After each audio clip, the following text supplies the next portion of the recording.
What's going on, guys? Welcome back to the channel, and welcome if it's your first time here. Today's video topic is going to be about how to tell or how to know when the economy is on the tipping point, when it's getting ready to completely collapse. But first, let's go back here and take a look at my garden area and talk about a few things I have going on back here, and then we'll get into today's video topic. Okay, guys, you can see I got a huge load of mulch that I had delivered a few days ago, and it was actually about 30% larger than that when I first got that. You can see I've done a lot with the mulch between the beds, and I've also went around my apple trees, and I went around a few more trees on the property here. But I've got a few more things to do with that mulch, but right now I'm going to try to get this all done hopefully by this evening. Right now it's getting really hot out here, and I'm going to do this with the mulch, and I'm going to go over there to that garden area. I have raised beds over there too, and I'm going to do the same thing over there. I've actually worked more in this garden area this year than that one over there. However, I'm planning on by next year having 2 more beds over here and probably 2 more 4 by 8 foot raised beds over here, maybe 3 over here on this side. So I'll have quite a few raised beds here on the property, and the more we can put in, the better off you are. And you can see I like these deep raised beds because it's easier on my back, and it also gives the roots of the plants more room to grow and to have moisture and everything that they need to grow abundantly. You can see my tomato plants are doing really well. I have to go through and get rid of some of these suckers right here. I haven't done that yet. You want to get rid of these like this because that will take away from your actual tomato growth. You can see I planted some onions through here between these rows because tomatoes and onions grow good together. They actually help each other. You can see they're doing really well. I have one over there that's not doing all that great for some reason, and everything else around it is looking good though, guys. You can see the mulch that I've put on here. That will be even thicker when I get this done. It'll be on the back side too when I get this done. But I've also added, and under this, the cloth like this to keep those weeds from coming up, to make sure that no weeds come up through in between these beds. And these over here are the cherry tomatoes, and they're doing really well also. As you can see, really strong looking plants. We have pepper plants here, some hot peppers and some bell peppers.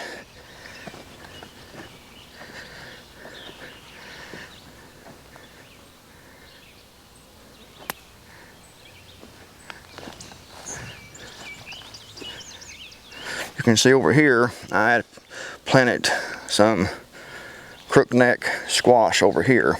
I also planted it in this bed. And it's something I want to really talk about here in this video. I think it's important. You can see I have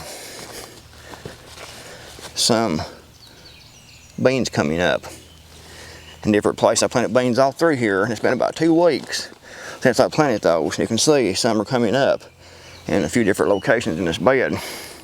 And the thing about these are that these seeds from these bush beans, actually, you can see through here or more, and they're starting to come up really well now. But these were actually put back in, and listen to this, guys, 2009. So these seeds are, these bush bean seeds are really old, and they are still coming up.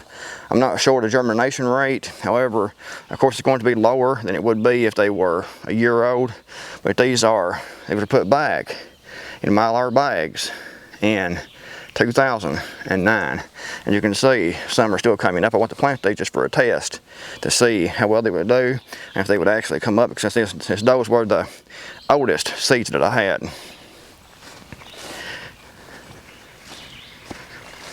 Over here we have my sun oven. This is probably really bright in this camera because this is really bright right now. I have biscuits in there. I put these in here about 15 minutes ago. You can see over here the temperature is just over 200 degrees. It's about 225 degrees right now. So it takes a little longer, but as more sun shines in here, temperature will continue to rise, and those biscuits, will continue to bake. I have my mind on beans, guys. I got beans in the house I'm gonna fix and eat those biscuits with here for lunch.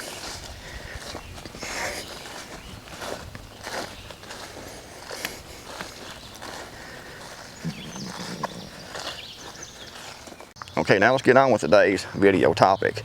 As we all know, the economy is up and down. It goes through natural cycles, and it is up and down quite often. And you know, you'll have recessions, you'll have upswings, you'll have dips, you'll have higher unemployment, you'll have higher interest rates, you'll have lower interest rates. It's like a roller coaster ride, the economy is. And that's because a lot of that is they keep propping it up. And now we see the economy the way it is, with inflation rising all the time and all the goods. And we have more and more currency chasing fewer and fewer goods. And that is a perfect combination for hyperinflation. However, the economy has collapsed. We have a national debt of, I think it was nearly $29 trillion, according to the U.S. national debt clock. It's $28 trillion and going on 29 trillion. That's trillion, not million, not billion, but trillion. And it says here that the debt per taxpayer right now at that amount is $225,000. $225,310 to be exact, dollars for each taxpayer. And for every man, woman, and child in the United States, that amounts to owing $84,983. Now, the economy still hasn't collapsed. And that's the way it goes. You know, you have bad times and you have good times, ups and downs. But right now, we are in really bad situation with all the stimulus and all the debt, and they're wanting more debt, more money printing.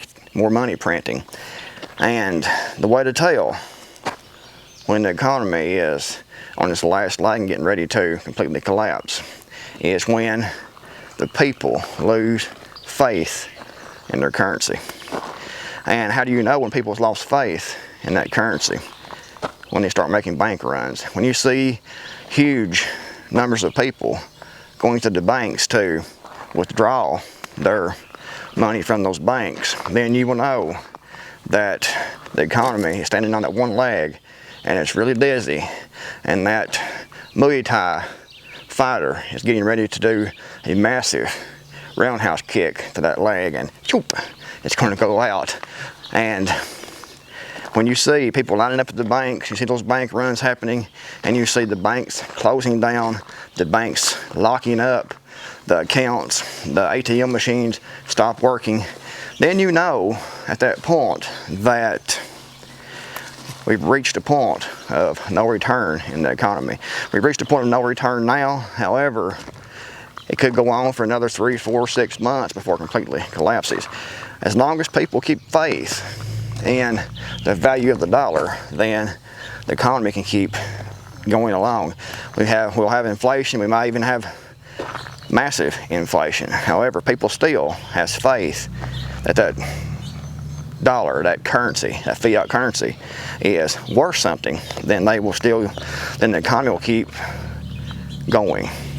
Albeit it might be a severely depressed economy, a slow economy, it will keep going as long as people have faith and believe that that piece of paper is actually worth something. And that's what the whole economic system is based on and relying on, is that people will keep on believing that that currency is actually worth something. And as long as people believe it's actually worth something, then you can go actually buy something with that currency. However, it is absolutely backed by absolutely nothing. It's not worth any more than, say, monopoly money.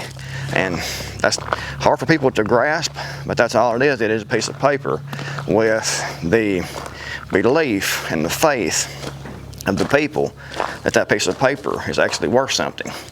And as soon as people realize that it's not really worth anything, and they see that it's buying less and less, then those people will rush to those banks.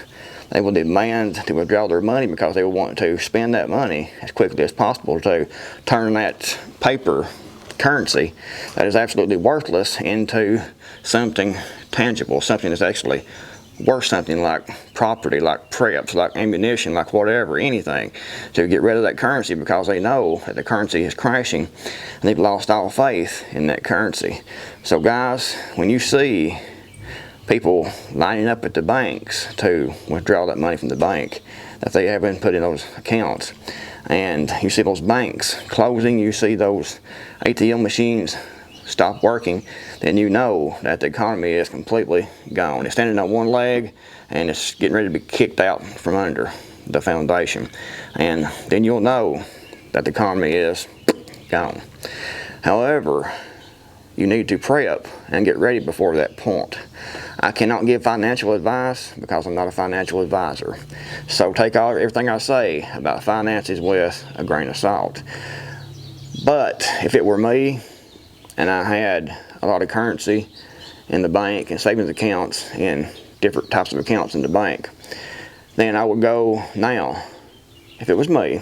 I'm not saying you should, I'm saying if it was me, and I had several thousand dollars or more in the bank, and I was worried about that, which you should be, I would go and withdraw that money now and put a little bit of currency back for an emergency currency fund because you don't know what you're going to need.